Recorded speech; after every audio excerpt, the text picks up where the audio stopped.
I bought this car back in 2024, and ever since then I had the stock ride height. Like, we have a pretty big gap here and a pretty big gap in the rear as well.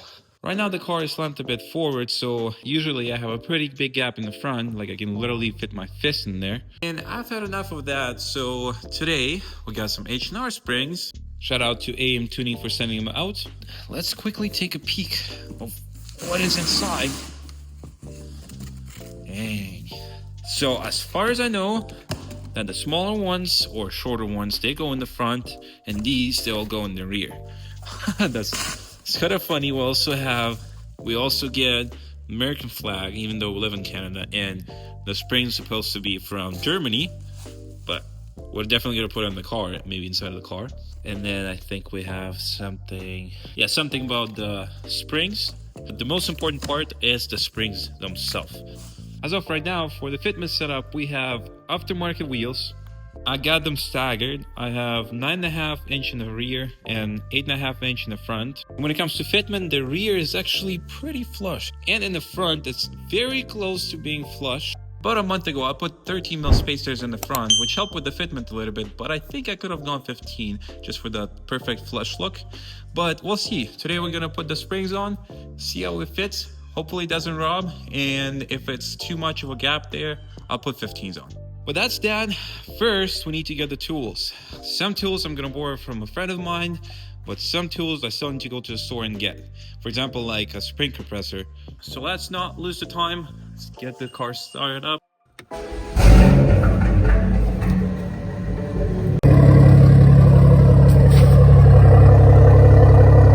You probably might have noticed how dirty the car is, and it's not just dirty, it's actually disgusting.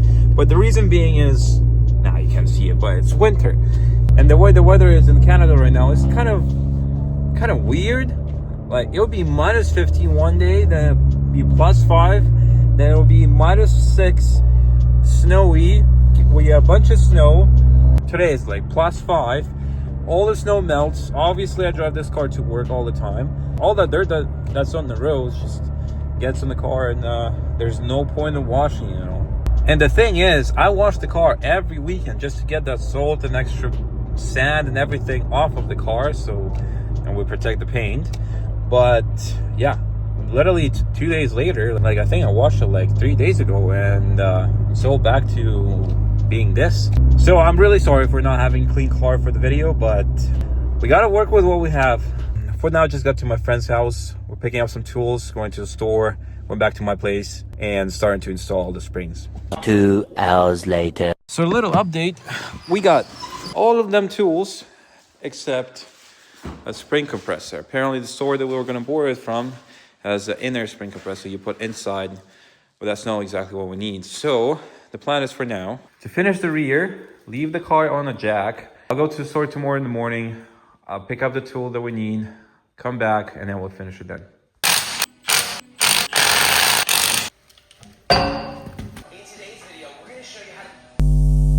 So we're currently under the car and got these bolts out. I'm just about to take the spring out of the way and put the new one in. Slowly getting them in. Now we finished putting the spring in. Now the hardest part is actually to line up those two bolts. Yeah, as soon as we line those up, we're pretty much finished. So we got one side done. Yeah, you won't be able to see it from here now, but the spring's in there. Gonna do the other side, and then as in for the front, I actually found a buddy of mine that has a spring compressor tool that I'm gonna borrow now. Regan, if you're watching this video, thanks a lot. 1 hour later. All right, so we got the tool, we got some food yet. It's 10:41 p.m. right now, and that guy has to go to work in the morning yet. Now we still have to do 3 sides. One in the rear, I mean, we've done it already now. We know what to expect. We should be able to do it quick. But in the front, we might struggle with. We might still not finish it today then. Maybe wait for tomorrow, but we'll see where night takes us. Yeah, let's get into it. We got the other side done. Moment of truth.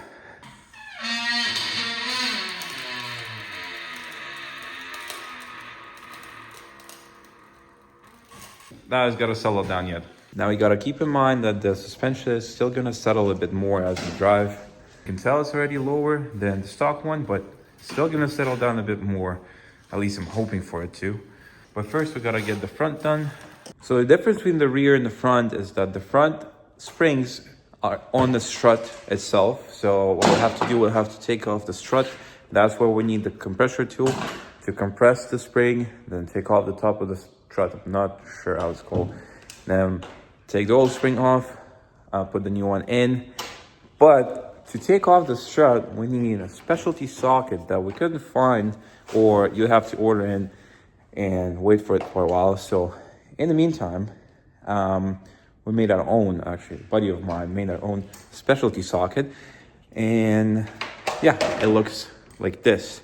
So the idea is that you have to work with two tools at the same time to be able to take off the strut bolt that's in the middle right here. And usually that's a pain in the butt, and we're hoping that we would need this tool. Just made it because just in case. But yeah, looks like this should work. 12 o'clock midnight. Right, so an hour later, at this point, we have strut out. We actually have it disassembled now, taking the stock spring off.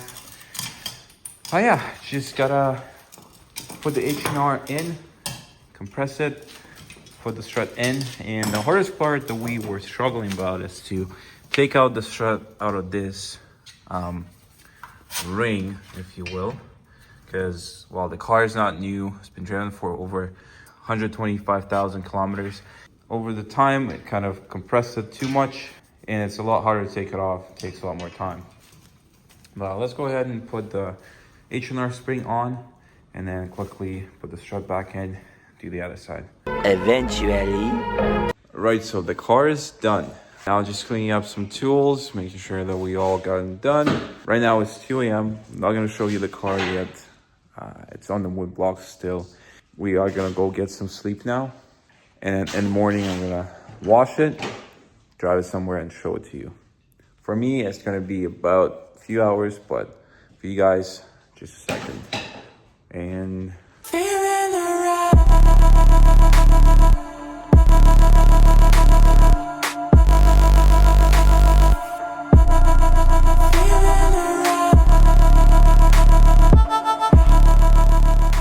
so as you can see in that video, the springs are on the car. The car looks so much better than before, but here's a few thoughts of mine on the current fitment. So if you look in the front, yes, the wheel is not super tucked in. You can still say it's somewhat visible, right? But I think I could have gone with 15 mil for the extra flush look. The reason I went with 13 is just, I wasn't sure whether we'd be sitting way too close to the fender and if we would have rubbed, because right now, at this state, no matter what bumps we're going over, we do not rub whatsoever. I know the car is not extremely low, but it's pretty low. And if we look in the rear now, as before, it does have that flush look, but I think we could push it out more by putting a spacer on there. But the thing is, I'm not sure what kind of size of spacers I should put in the front and the rear. So my idea is to kind of pre-fit the rear. We're going to take that 13 mil spacer off the front, put in the rear, see if it fits perfect. If it's a bit too big, then maybe I'll order 10 mil or maybe 12 mil. If it's perfect, I'll leave it on there and then order 15 millimeter spacers for the front. And I think that's going to be just right.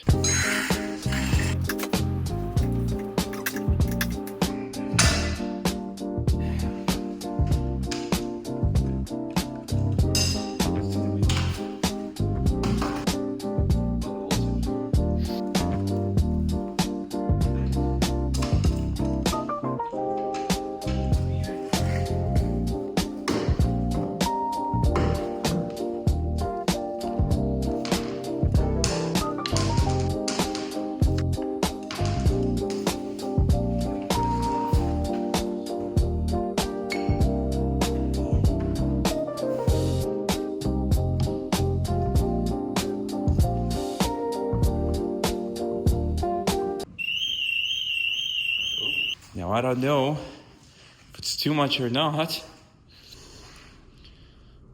I think I don't know. And by the way, here's the front without a spacer.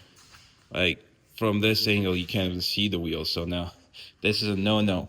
I think we're definitely going to be ordering 15 mils for the front, but as for the rear, I'm still not sure myself. I think I'll have to look at it a few times before I can tell for sure. You know what?